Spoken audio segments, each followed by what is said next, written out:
La mentalidad anticapitalista, Ludwig von Mises. Capítulo 1. Las características sociales del capitalismo y las causas psicológicas de su vilipendio. Primera parte. El consumidor soberano. Lo característico del capitalismo es producir bienes en masa para el consumo de la masa, provocando de esta suerte una tendencia a la elevación del nivel de vida en general y al progresivo enriquecimiento de los grupos mayoritarios. El capitalismo desproletariza a los trabajadores, aburguesándolos a base de bienes y servicios. El hombre de la calle, el régimen de mercado, es el soberano consumidor, quien, comprando o absteniéndose de comprar, decide en última instancia lo que debe producirse, en qué cantidad y de cuál calidad. Los comercios y los establecimientos que suministran exclusiva o preferentemente a las clases acomodadas aquellos artículos suntuarios y lujosos que éstas apetecen desempeñan un papel secundario. Son elegantes pero modestos, de escaso peso. Las empresas de verdadero volumen, las fábricas y explotaciones están siempre, directa o indirectamente, al servicio de las masas. La revolución industrial desde su inicio continuamente benefició a las multitudes. Aquellos desgraciados que a lo largo de la historia formaron siempre el rebaño de esclavos y siervos, de marginados y mendigos, se transformaron de pronto en los compradores cortejados por el hombre de negocios, en los clientes que siempre tienen la razón, pues pueden hacer ricos a los proveedores ayer pobres y pobres a los proveedores hoy ricos. La economía de mercado, cuando no se halla saboteada por la arbitrariedad de gobernantes y políticos, resulta incompatible con aquellos grandes señores feudales y poderosos caballeros que otrora mantenían sometido al pueblo, imponiéndole tributos y gabelas, mientras celebraban alegres banquetes con cuyas migajas y mendrugos los villanos malamente sobrevivían. La economía basada en el lucro hace prosperar a quienes, en cada momento por una razón u otra, logran satisfacer las necesidades de las gentes del modo mejor y más barato posible. Quien está complaciendo a los consumidores progresa. Los capitalistas se arruinan tan pronto como dejan de invertir allí donde con mayor diligencia se atiende la siempre caprichosa demanda. Es un plebiscito donde cada unidad monetaria confiere derecho a votar. Los consumidores, mediante tal sufragio, a diario deciden quiénes deben poseer las factorías, los centros comerciales y las explotaciones agrícolas.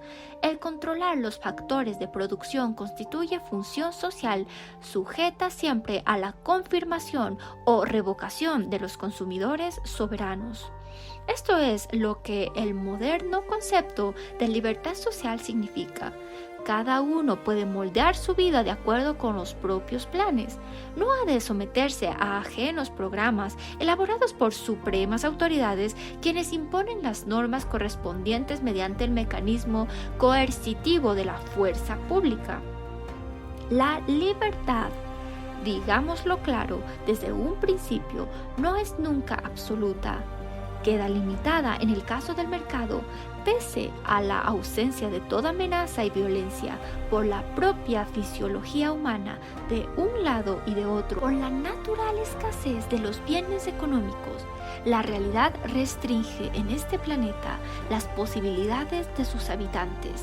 No pretendemos justificar la libertad desde un punto de vista metafísico ni absoluto. No entramos en el típico argumento totalitario, tanto de derechas como de izquierdas, según el cual las masas son demasiado estúpidas e ignorantes para saber sus verdaderas necesidades, por lo que necesitan de una tutela, la del buen gobernante, para no autodañarse.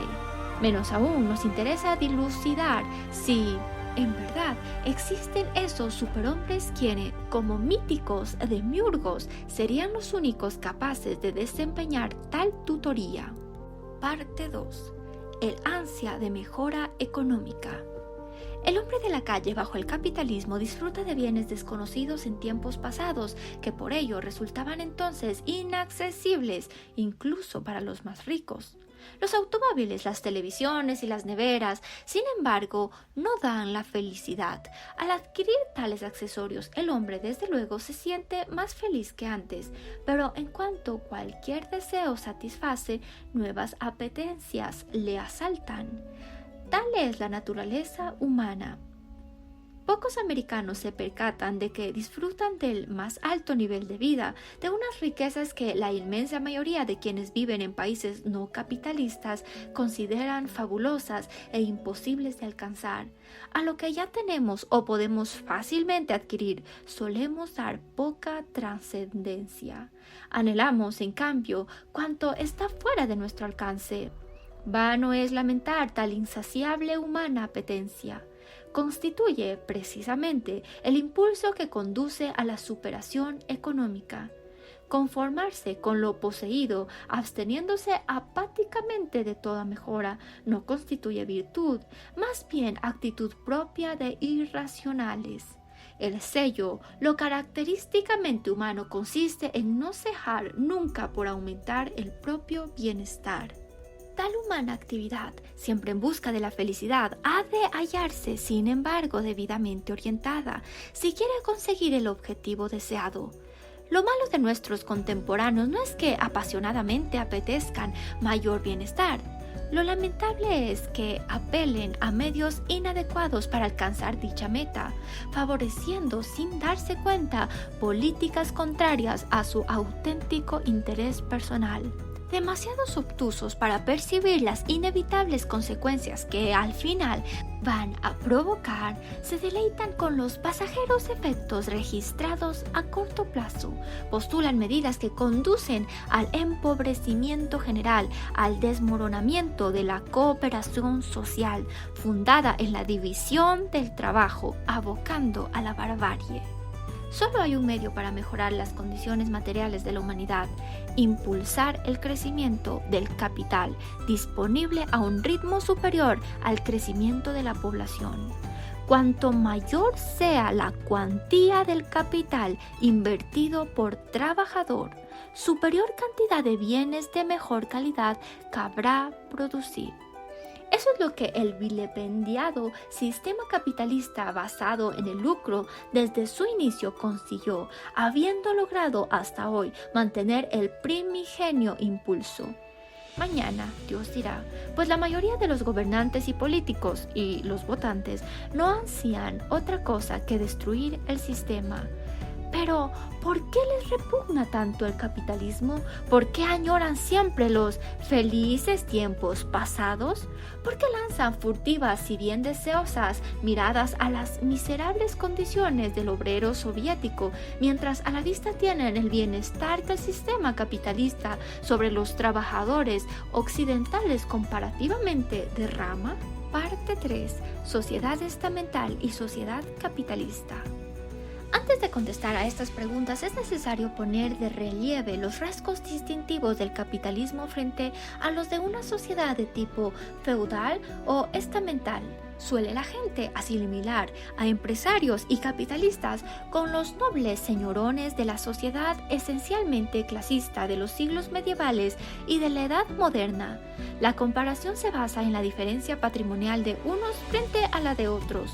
Tal paralelo, sin embargo, pasa por alto la diferencia existente entre la riqueza de un aristócrata de tipo feudal y la del burgués capitalista.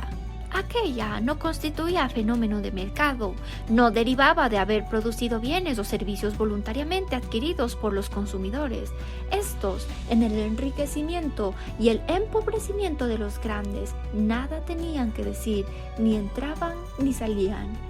Tales fortunas, por el contrario, procedían o bien de bélico botín o bien de la liberalidad de otro expoliador y se desvanecían por revocación del donante o por ajeno asalto armado. También cabía que el pródigo las malbaratara. Aquellos ricos no se hallaban al servicio de los consumidores, el pueblo llano para ellos no contaba. Empresarios y capitalistas, en cambio, se enriquecen gracias al cliente que patrocina sus negocios. quiebran tan pronto como otro fabricante accede al mercado con cosas mejores o más baratas si no son ágiles y a tiempo saben adaptarse a la nueva situación. No vamos desde luego a entrar en los antecedentes históricos de castas y clases, de hereditarias categorías, de derechos exclusivos, de privilegios e incapacidades personales.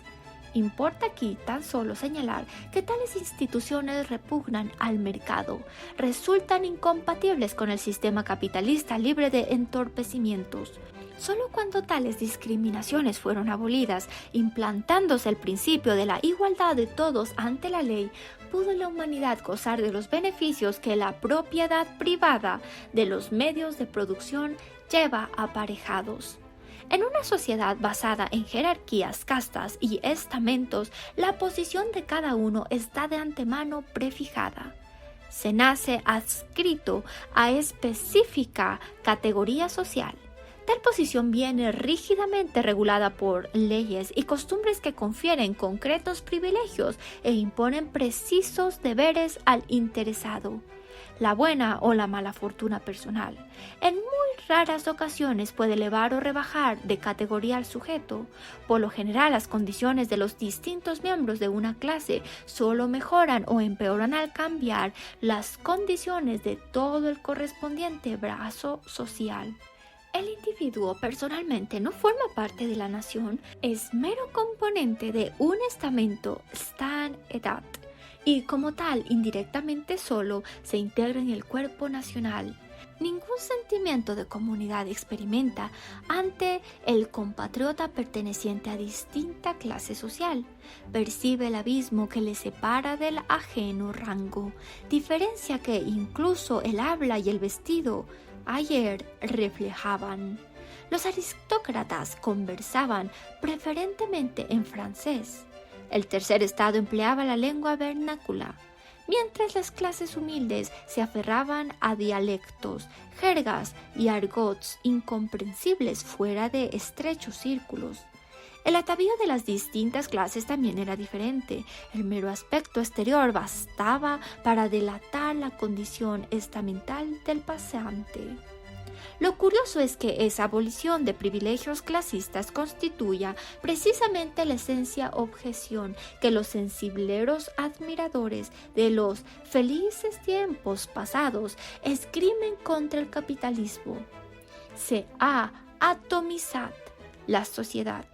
Las antiguas agrupaciones orgánicas quedaron sustituidas por masas amorfas. El pueblo es soberano, sí, pero un malsano materialismo. Se han arrumbado las nobles normas que antes regían. Poderoso caballero es don dinero. Personas carentes de valía son ricas y nadan en la abundancia, mientras que otras, meritorias y dignas, pagan por las calles sin blanca en el bolsillo.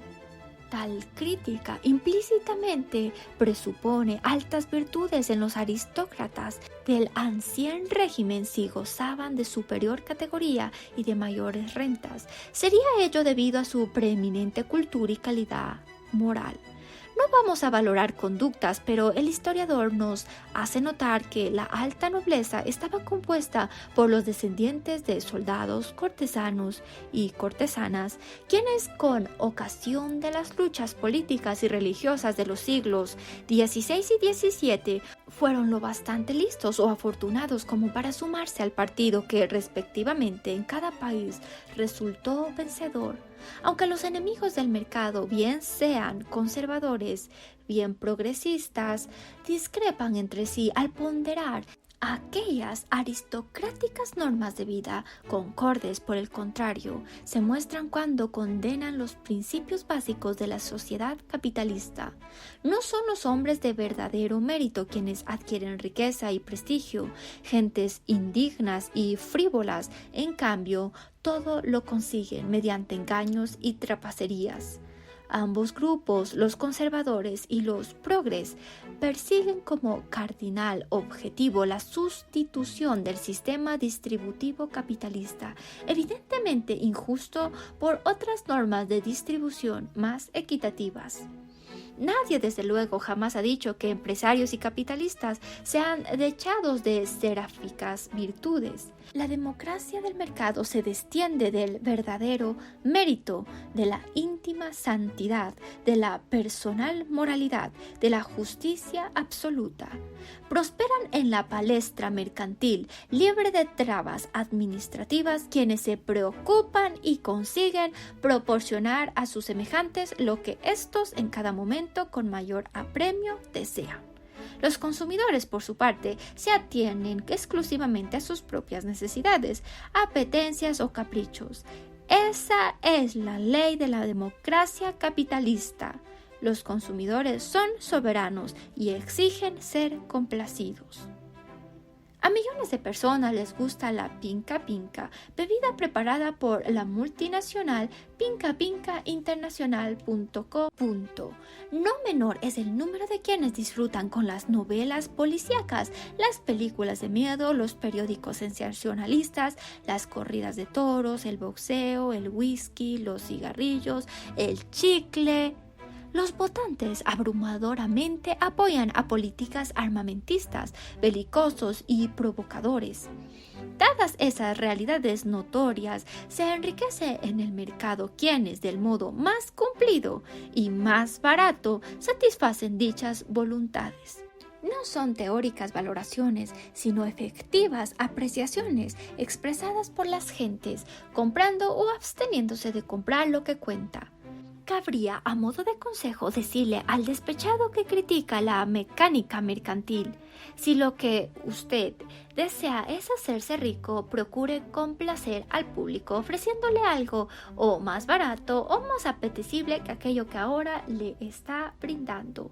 Intente superar a la Pinca Pinca elaborando otra bebida. La igualdad ante la ley la faculta en un mercado libre para competir con los más creídos millonarios, superar al rey del chocolate, a la estrella de cine o al campeón de boxeo. Y finalmente, tenga presente que en modo alguno se cercana su personal derecho a despreciar todas esas riquezas que en la industria textil o en el boxeo profesional posiblemente alcanzará por componer poéticas soneto o filosóficos ensayos. Ganará entonces usted menos dinero, pero eso es todo. Tal es la ley, según indicábamos, de la democracia económica del mercado. Los que satisfacen las apetencias de grupos minoritarios obtienen menos votos, dólares, que quienes se despliegan a los deseos de más amplios círculos. Cuando se trata de ganar dinero, la estrella de cine supera al filósofo y el fabricante de Pinca Pinca al maestro sinfónico.